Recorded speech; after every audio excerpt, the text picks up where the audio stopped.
আমাদের পুরুষরা অনেক সময় আয় ইনকামে ব্যস্ত থাকে, কৃষিকাজে ব্যস্ত থাকে, ব্যবসা বাণিজ্যে ব্যস্ত থাকে, সারাদিন ব্যস্ততার মধ্যে গীবত করার খুব একটা সময় পায় না।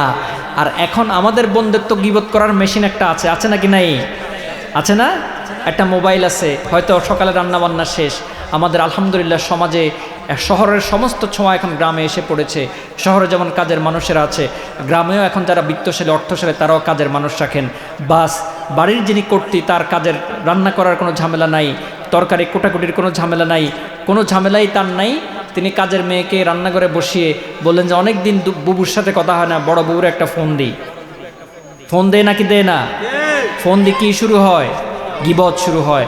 মা এবং বোনেরা সাবধান হয়ে যাবেন। আপনারা অনেক কষ্ট করে আমল করেন, অনেক কষ্ট করে বিভিন্ন ধরনের আমল করেন, আপনারা গীবতের কারণে আমলগুলো নষ্ট হয়ে যায়। আল্লাহ তাআলা আমাদের গীবত থেকে বাঁচিয়ে রাখুন, বলুন আমিন।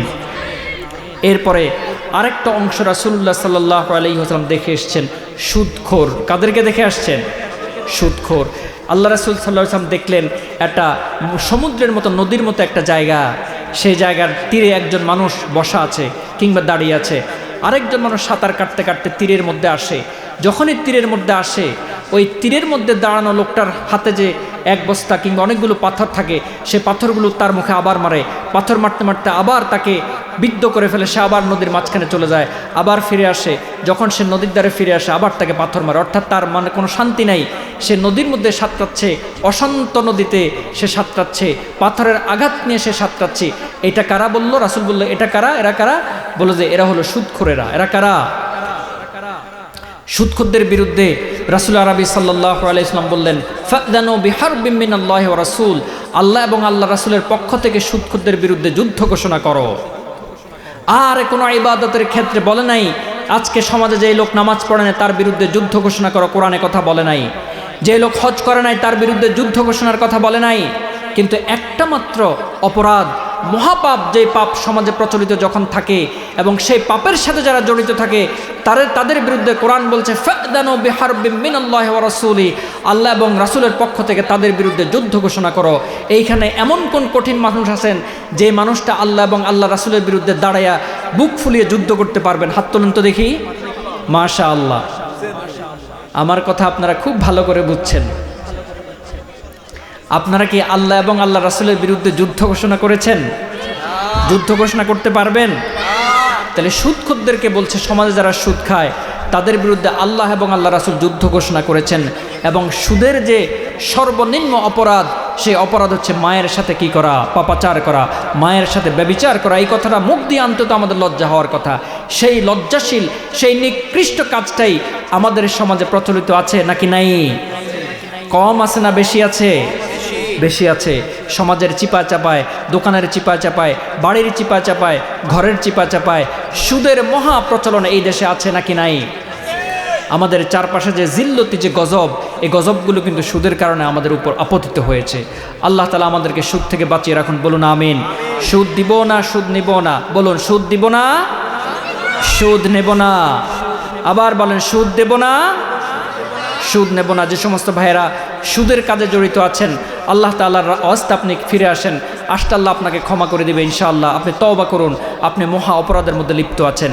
এরপরে আরেকটা অংশ দেখেছেন আল্লাহ রাসূল, তাদের জিহ্বা কাটা হচ্ছে কাচি দিয়ে। কি দিয়ে? এরা কারা? শুনলে আপনারা খুশি হবেন, কারণ আপনারা বলতেছেন সব দোষ খালি আমাদের। হুজুরদের কি কোনো দোষ নাই? হুজুরদের কি কোনো দোষ নাই? এই দোষটা হুজুরদের, এই অংশটা হুজুরেরা। আমরা যারা এই যে আপনাকে ওয়াজ করতেছি, নসিহত করতেছি, কিন্তু হুজুর নিজে পালন করে না। হুজুর মসজিদের মিম্বরে বসে বসে সুদের বিরুদ্ধে কথা বললো, গোপনে গোপনে টিপে টিপে হুজুর আবার মসজিদের বেতন যেটা পায় সেটা আবার সুদে লাগায়। এইরকম হুজুর বাংলাদেশে আছে নাকি নাই? আছে, তবে কম। আছে, তবে কম। এই সমস্ত লোকদেরকে আল্লাহ রাসূল দেখে এসছেন, তাদের জিহ্বা কাটা হচ্ছে কাচি দিয়ে। কেন? তারা জিহ্বা দিয়ে যেটা বলতো তারা সেটা পালন করতো না। কারণ এটাও কোরআনের আরেকটা আয়াত আছে, কাবুরা মাকতান ইনদাল্লাহি আন তাকুলা মা লা তাফআলুন, কাবুরা মাকতান ইনদাল্লাহি আন তাকুলু মা লা তাফআলুন। আল্লাহর কাছে সবচেয়ে বড় অপরাধ হচ্ছে তুমি যেটা পালন করো, তুমি যেটা বলো সেটা তুমি পালন করো না। তাহলে এই শ্রেণীর মানুষও জাহান্নামে যাবে নাকি যাবে না? তাহলে এই সমাজের সমস্ত আলেম জান্নাতে যাবে এইরকম গ্যারান্টি কি কোনো আলেম, কোনো স্কলার, কোনো ইমাম, কোনো খতিব, কোনো ভাইরাল বক্তা দিতে পারবে? পারবে না। আলেমদেরও সতর্ক হওয়ার দরকার আছে নাকি নাই? আলেমদের সতর্ক হওয়ার দরকার আছে নাকি নাই? আছে। এরপরে বেসালাতে যিনি নামাজ আদায় করেন না তাকে দেখে এসেছেন রাসূলুল্লাহ সাল্লাল্লাহু আলাইহি ওয়াসাল্লাম। নামাজের ব্যাপারে আমরা কথা বলে ফেলেছি। তারপরে ব্যভিচারী নারী পুরুষদের দেখে এসেছেন যে ব্যভিচারী নারী পুরুষ যারা তাদের অপরাধের ব্যভিচারের শাস্তি, যে ব্যভিচারের যে অপরাধ, সে অপরাধের যে শাস্তি, সেই শাস্তির জন্য তাওবা না করে তারা মৃত্যুবরণ করেছে, তাদের শাস্তি হচ্ছে পাপাচার এবং ব্যভিচার। এমন একটা শাস্তি আল্লাহ সুবহানাহু ওয়া তাআলা বলেছেন কোরআনে যে ইবাদুর রহমানিল্লাযীনা ইয়ামশুনা আলাল আরদি হাওনা ওয়া ইযা খাতাবাহুমুল জাহিলুনা ক্বালু সালামা। এই আয়াতে আল্লাহ তাআলা মুমিনদের অনেকগুলো গুণাবলীর কথা বলেছেন। একটা গুণাবলীর কথা বলেছেন, মানুষদের মধ্যে একটা মানুষ আছে, এক শ্রেণীর মানুষ আছে যারা পাপাচার করে। আল্লাহ তাআলা বলছেন পাপাচারীদের শাস্তি ডাবল। পাপাচারীদের শাস্তি কি? ডাবল, ফাইন, তাদের শাস্তি ডাবল। আবার এই আয়াতের শেষে আল্লাহ তাআলা বলছেন তবে হ্যাঁ ইল্লাল্লাযীনা তাবু ওয়া আসলাহু, তবে যারা তাওবা করে, ইসলাহের কাজ করে, ইস্তেগফার করে, ইউবাদদিলুল্লাহু সাইয়্যাতিহিম হাসানাত, তাদের ওই খারাপ কাজটাকে আল্লাহ তাআলা সওয়াবে পরিণত করে। সুবহানাল্লাহ বলবেন না? এজন্য যারা এই সমস্ত আকাম কুকামে, খারাপ কাজে, ফাহিশা কাজে জড়িত আছেন, প্রিয় ভাইরা তওবা করুন, প্রিয় বোন তওবা করুন। তওবা করলে আল্লাহ তাআলা আপনার অপরাধটাকেই এটা আবার রিওয়ার্ডে পরিণত করবেন, সওয়াবে পরিণত করবেন। বলেছেন কে? আল্লাহ বলেছেন। রাসূলুল্লাহ সাল্লাল্লাহু আলাইহি ওয়াসাল্লাম মেরাজ থেকে চলে আসলেন। কোত্থেকে আসলেন? নবী আরবি সাল্লাল্লাহু আলাইহি ওয়াসাল্লাম মেরাজ থেকে ফিরে আসলেন। কাবার চত্বরে হেলান দিয়ে বসা, দু একজন সামনে দিয়ে যাচ্ছে, তাদেরকে বলছে শোনো, গতরাতে আমার সাথে একটা ঘটনা ঘটেছে। কি ঘটেছে মুহাম্মদ বলো শুনি। বলল আমি তো উম্মে হানির ঘরে ছিলাম, সেখান থেকে আমি এই সফর করেছি, সফর করে আবার ফিরে এসেছি যথাস্থানে। বলল তুমি কি পাগল হয়ে গেছো নাকি মুহাম্মদ? একজন মানুষের পক্ষে ভ্রমণ করা এতটুকুন কিভাবে সম্ভব? কেউ বিশ্বাস করতে চাইল না। মক্কার কাফেররা এই ঘটনাকে নিয়ে নবী আলাইহিস সালাতু ওয়াস সালামকে ছোট করা শুরু করলো, মুসলমানদের কাছে গিয়ে গিয়ে হাসাহাসি করা শুরু করলো। শুনেছো নাকি তোমাদের নাকি নবী পাগল হয়ে গেছে, তোমাদের নবী এমন এক আজগুবি ঘটনা বলছে যেই ঘটনা স্বাভাবিক যার ব্রেইন আছে সেই ব্রেইনে বিশ্বাস করার কোনো সুযোগ নাই। এই জন্য সাহাবীদের মধ্যে, অনেক দুর্বল চিত্তের সাহাবীদের মধ্যে ইমানের দুর্বলতা দেখা দিল। অনেক সাহাবী বলল হ্যাঁ তাই তো, কিভাবে সম্ভব? এক রাতে ঊর্ধ্বকাশে গমন করা, সেখানে জান্নাত জাহান্নাম দেখে আবার ফিরে আসা, এটা কিভাবে সম্ভব?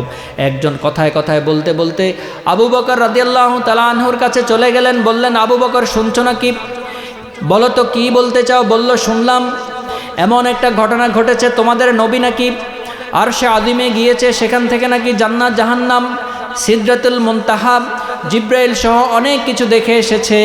কাবার চত্বরে বসে বসে সেই ঘটনা বিশ্লেষণ করে মানুষদেরকে বলে, মানুষ সেই ঘটনা শুনে শুনে হাসাহাসি করে। সাইয়েদনা আবু বকর বললেন ও বলো তো এই ঘটনা তুমি কার মুখে শুনেছ? মুহাম্মাদের মুখে সরাসরি শুনেছ নাকি কোনো সাহাবী বলেছে? তিনি বলল আমি তো এইমাত্র মুহাম্মদ কাবার চত্বরে হেলান দিয়ে বসা, মুহাম্মাদের মুখ থেকে শুনে এসে আমি তোমার কাছে বললাম। সাইয়েদনা আবু বকর বললেন যদি তুমি মুহাম্মাদের মুখ থেকে শোনো এটার মধ্যে চুল পরিমাণ কোনো সন্দেহ নাই। সুবহানাল্লাহ বলেন। কেউ বিশ্বাস করছে, কেউ করছে না, স্বাভাবিকভাবেই বিশ্বাস করার কথাও নয়।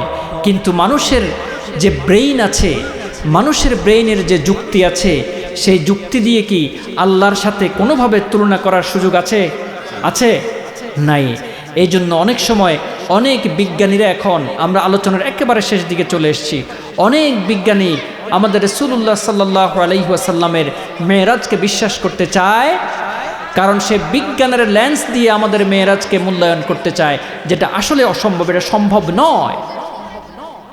তারা তাদের যুক্তি দিয়ে কোরআনের সাথে বিশ্লেষণে আসতে চায়, যেটা সম্ভব নয়। প্রথম কথা হচ্ছে বিজ্ঞানের সাথে কোরআনের কোনো সম্পর্ক খারাপ নয়, বিজ্ঞানের সাথে কোরআনের কোনো সাংঘর্ষিকতা নাই, ইসলামের সাথে বিজ্ঞানের কোনো দুঃসম্পর্ক নাই, বরং ইসলামের সাথে বিজ্ঞানের সম্পর্ক হচ্ছে অঙ্গাঙ্গিভাবে জড়িত।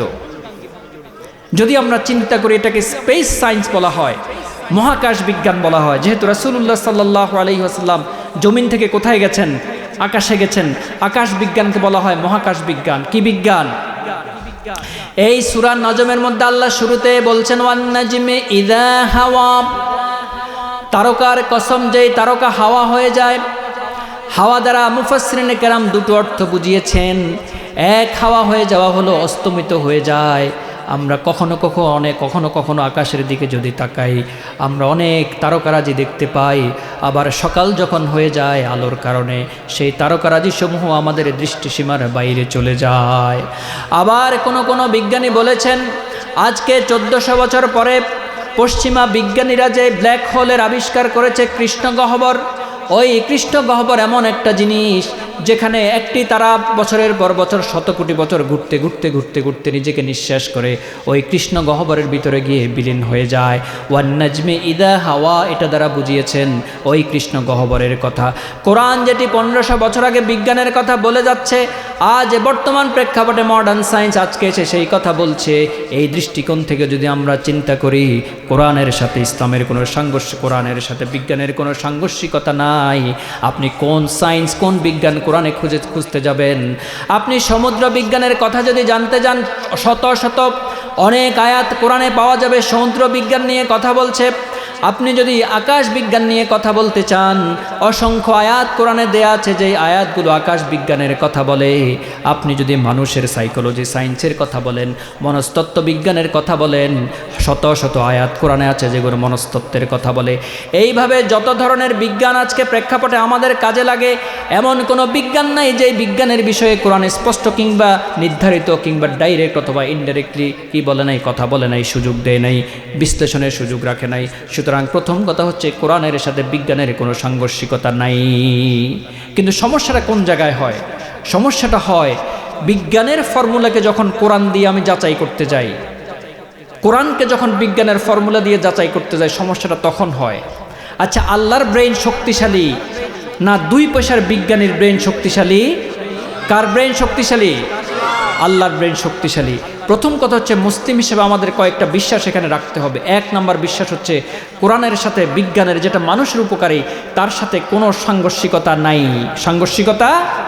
2 নম্বর বিষয় হচ্ছে যেখানে কোরআন এবং বিজ্ঞানের সাথে সংঘর্ষ তৈরি হয়, কোরআন একটা কথা বলছে, বিজ্ঞান আর একটা কথা বলছে, সেখানে মুসলমানের বিশ্বাস হলো কোরআন ঠিক বিজ্ঞান ভুল। কোরআন ঠিক বিজ্ঞান ভুল। কারণ বিজ্ঞান বিশ্লেষণ করে তার যুক্তি দিয়ে, আর কোরআন বিশ্লেষণ করে রবের কথা দিয়ে, রবের কালিমা দিয়ে, রবের ওয়াহি দিয়ে।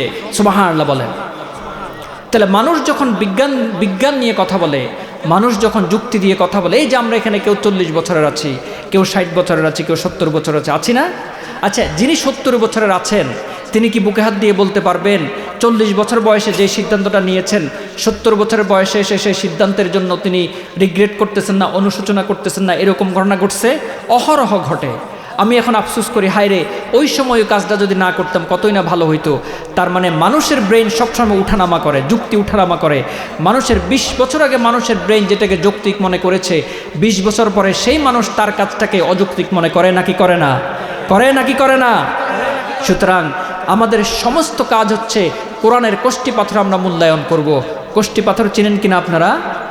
কষ্টি পাথর চিনেন? কষ্টি পাথর দিয়ে কি করা হয়? কষ্টি পাথর দিয়া স্বর্ণে খাত আছে নাকি নাই, এটা কি করা হয়? যাচাই বাছাই করা হয়। স্বর্ণ খাঁটি না বিশুদ্ধ, এটা যাচাই বাছাই করার জন্য একটা গুরুত্বপূর্ণ মাধ্যম হচ্ছে কষ্টি পাথর দিয়ে যাচাই বাছাই করা। তাহলে কোরআন হচ্ছে আমাদের জীবনের কষ্টি পাথর, ইসলাম হচ্ছে আমাদের জীবনের কষ্টি পাথর। আমার জীবনের সমস্ত কার্যক্রমগুলোকে কোরআনের কষ্টি পাথরের মাধ্যমেই যাচাই বাছাই করতে হবে। কোরআন যদি ঠিক বলে সেটা ঠিক, কোরআন যদি কোরআনের সাথে আমার কাজকে যাচাই বাছাই করার পরে যদি কোরআন বলে না তুমি যেই কাজ করছো এটা ঠিক নয়, সেটা ভুল, সেখান থেকে আমার আপনার সরে আসা ইমানি দায়িত্ব, ইসলামী দায়িত্ব। বোঝা গেছে কিনা? সুতরাং কোরআন যেটা বলবে সেটা আমাদের ঠিক রাখতে হবে। আমি যেটা বলি আমার কথাকে কোরআন দিয়ে যাচাই করার দরকার নাই, বরং কোরআনের কথাকে আমার জীবন দিয়ে যাচাই করতে হবে। কিন্তু আমরা এটা উল্টা করি। আমরা কি করি? উল্টা করি। আমি করি অমুকে বলছে তাই তো যথেষ্ট, কোরআন কি বলছে সেটা দেখার সময় আমার নাই। সেটা দেখার সময় আমাদের জীবনকে আমরা কোরআনের আলোকে সাজাতে হবে নাকি হবে না? হবে নাকি হবে না? আমরা বহু সময় অতিক্রান্ত করে এসেছি জীবনে, যেখানে কোরআনকে, কোরআনের মূল উদ্দেশ্যকে, কোরআনের মূল সৌন্দর্যকে উপভোগ করার সময় আমাদের হয় নাই, সুযোগ আমাদের হয় নাই। এই জন্য আল্লাহ তাআলা বলছেন, বান্দারা মাঝে মাঝে তোমরা জাহান্নামের একেবারে নিকটবর্তী চলে যাও, ওয়া কুনতুম আলা শাফা হুফরাতিম মিনান নার ফাআনকাযাকুম মিনহা, তোমরা কখনো কখনো জাহান্নামের কিংবা অগ্নিকাণ্ডের একেবারে কিনারে চলে যাও, পড়ে যাও অবস্থা হয়, ফাআনকাযাকুম মিনহা, সেখান থেকে আমি তোমাদেরকে মুক্তি দিয়েছি, রক্ষা করেছি। এজন্য আল্লাহ তাআলা বলছেন কোরআনকে বাস্তবায়ন করতে হলে প্রথমত হলো সময়কে গুরুত্ব দিতে হবে। কাকে গুরুত্ব দিতে হবে? গুরুত্ব দিতে হবে। আল্লাহ তাআলা আমাদেরকে জ্ঞান দিয়েছেন, বিবেক দিয়েছেন, শক্তি দিয়েছেন, সত্য মিথ্যা যাচাই করার শক্তি দিয়েছেন। এগুলোর কি জবাবদিহি করতে হবে নাকি হবে না? এগুলো কি আমানত নাকি আমানত নয়? আল্লাহ তাআলা আমাদেরকে একটা গুরুত্বপূর্ণ আমানত দিয়েছেন। কিসের আমানত? ইসলামের আমানত। যে আমানতটা শুধু আমাদেরকে দিয়েছেন, আর কাউকে দেন নাই। আল্লাহ তাআলা এই আমানত একটা সময় পাহাড়ের কাছে রাখতে চেয়েছেন, পাহাড় এটা নিতে অস্বীকার করেছে। আল্লাহ তাআলা এই আমানত জমিনের কাছে দিতে চেয়েছেন, জমিন নিতে অস্বীকার করেছে। আকাশের কাছে দিতে চেয়েছেন, আকাশ নিতে অস্বীকার করেছে। এই ইসলামের আমানত, এই কোরআনের আমানত, নবী মুহাম্মদ সাল্লাল্লাহু আলাইহি ওয়াসাল্লাম যে কোরআন নিয়ে এসেছেন, সেই কোরআনের আমানত আমি এবং আপনি গ্রহণ করেছি, আর কেউ গ্রহণ করে নাই। এই আমানত গ্রহণ যেহেতু আমি করেছি, সেই আমানত অনুযায়ী জীবনযাপন করা আমাদের ইমানি দায়িত্ব না? ইমানি দায়িত্ব কিনা?